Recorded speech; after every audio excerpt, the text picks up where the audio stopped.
Rome began its slow, piecemeal conquest of Britannia in 43 AD, subduing the various tribes one by one. Some tribes sought to preserve their independence by allying themselves with Rome. Prasutagus was one of the 11 kings who surrendered to the Roman Emperor Claudius following the initial Roman conquest in 43 AD. As such, he was officially installed as king of the Iceni, an ally of Rome. His long reign was remembered as being particularly prosperous. When Prasutagus died, he named the Roman Emperor Nero as his co-heir along with his 2 daughters. While Prasutagus had hoped that this would ensure the safety of his kingdom and his family, it instead set the stage for Boudica's massive revolt. Boudica and the ravages of the Romans.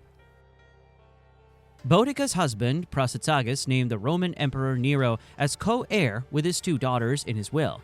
It was hoped that this act of deference would protect his lands and his family.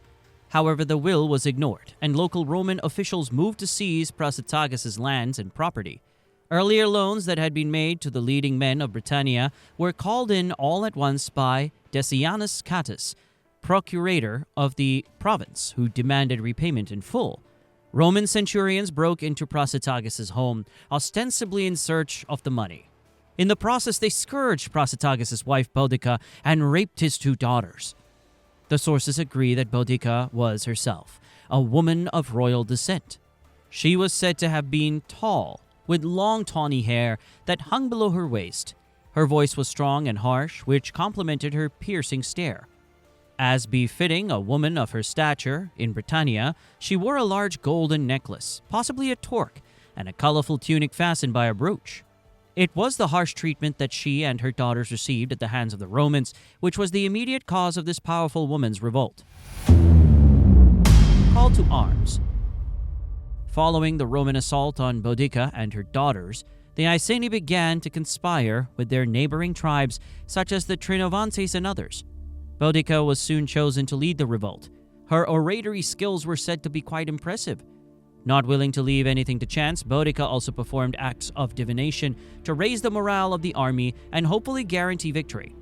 According to one story, she released a hair from within the folds of her dress and interpreted the direction it ran as the path laid out for the army by Andraste, a British goddess of victory.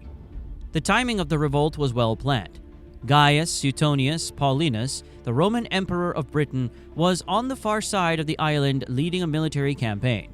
British rebels had taken refuge on the island of Mona, modern Anglesey, in North Wales, stronghold of the Druids. At the time of Boudica's revolt, Suetonius and most of the Roman forces in Britain were occupied with this campaign. It would therefore take them a considerable amount of time to finish up their campaign and march back across the island. In the meantime, Boudica's revolt would be able to spread and destroy any isolated Roman forces left behind in a piecemeal fashion. Rage and rebellion against Rome. The first target of Boudica's army was the city of Camulodunum, modern Colchester. This city was formerly the capital of the Trinovantes. However, the Romans had seized most of the land and transformed the city into a colonia, a settlement established to reward Roman veterans for their service. Not only had the Roman veterans and other settlers mistreated the local Britons, but they also forced them to pay for the construction of a temple to the deceased Emperor Claudius, during whose reign the Romans had invaded Britain. As such, Camulodunum had become the focus of British resentment. Boudica's rebellion and approaching army had not gone unnoticed by the inhabitants of Camulodunum. They appealed to the procurator Decianus Catus for reinforcements, but he sent only a mere 200 additional cavalrymen. Boudica's large army smashed its way into the city, methodically destroying everything in its path. A bronze statue of the Emperor Nero, which probably stood in front of the temple to Claudius, was toppled and decapitated. Its head was taken away as a trophy. The last defenders took refuge in the temple to Claudius, where they were able to hold out for another 2 days before the Britons broke in. Modern archaeological excavations have confirmed the widespread destruction of the city. A legion and Londinium. During the attack on Camulodunum, an attempt was made to relieve the city by Quintus Petilius Cerealis, brother-in-law of the future Emperor Vespasian. Cerealis would later play a leading role in the Year of the Four Emperors and the Batavian Revolt. At the time of Boudica's revolt, he was the commander of the Legio IX Hispania. Boudica's already victorious army intercepted Cerealis' forces before they could reach the ruins of Camulodunum. In the ensuing battle, all the Roman infantrymen were killed, and Cerealis barely managed to escape back to the Roman camp with what was left of his cavalry. After this defeat, Decianus Catus, the man whose actions had started the chain of events, fled to Gaul. In the meantime, Suetonius and his forces had rapidly returned from their victorious campaign against Mona. Boudica's next target appeared to be the city of Londinium. Founded shortly after the Roman conquest of 43 AD, Londinium was quickly becoming a thriving commercial center. However, Suetonius soon concluded that he lacked the numbers to defend the city and decided to abandon it. When Boudica's army arrived, all those who had not evacuated were slaughtered, and the city was burned to the ground. Modern archaeological excavations had revealed that the destruction extended to the city's suburbs on the southern bank of the Thames River. Suetonius rallies the Romans. After the destruction of Londinium, Boudica's army next attacked the municipium of Verulamium, that's modern St. Albans. Here the archaeological evidence is limited, so the full extent of the destruction is unclear. According to the sources, the total number of people killed by Boudica's forces in the three cities was 70,000 to 80,000. The numbers were so high because the Britons had no interest in taking slaves or prisoners and killed all they came across. While Boudica destroyed Londinium and Verulamium, Suetonius was busy gathering as many soldiers as he could find. The Legio IX Hispania had been routed by Boudica's forces earlier and was in no condition to fight, while the prefect of the Legio II Augusta was either unable or unwilling to converge with Suetonius' army.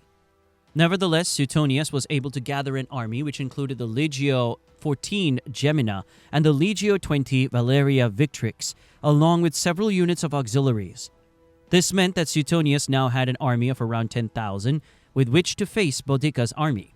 Though greatly exaggerated by the sources as now numbering around 230,000 to 300,000, Boudica clearly had a far larger army. Boudica's revolt, battle for Britain. The exact location of the battle between Boudica's Britons and Suetonius' Romans is unknown. The sources describe the battlefield as being inside of a defile and mention woods behind the Roman position. Traditionally, the battlefield is located along the Roman road known as Watling Street. In any event, when the two armies met, the British lines extended far beyond those of the Romans, who were greatly outnumbered. Boudica addressed her army from her chariot and gave a short speech before ordering an attack. However, in order to attack the Romans, Boudica's army needed to pass through the defile, which forced them together into an unwieldy mass. As the compact mass of Britons advanced, the Romans rained missiles down onto them. When the Romans finally extended all their missiles, they charged forward in a wedge-like formation. The disordered Britons attempted to retreat, but were blocked by a cordon of their own wagons, which had come up behind their army.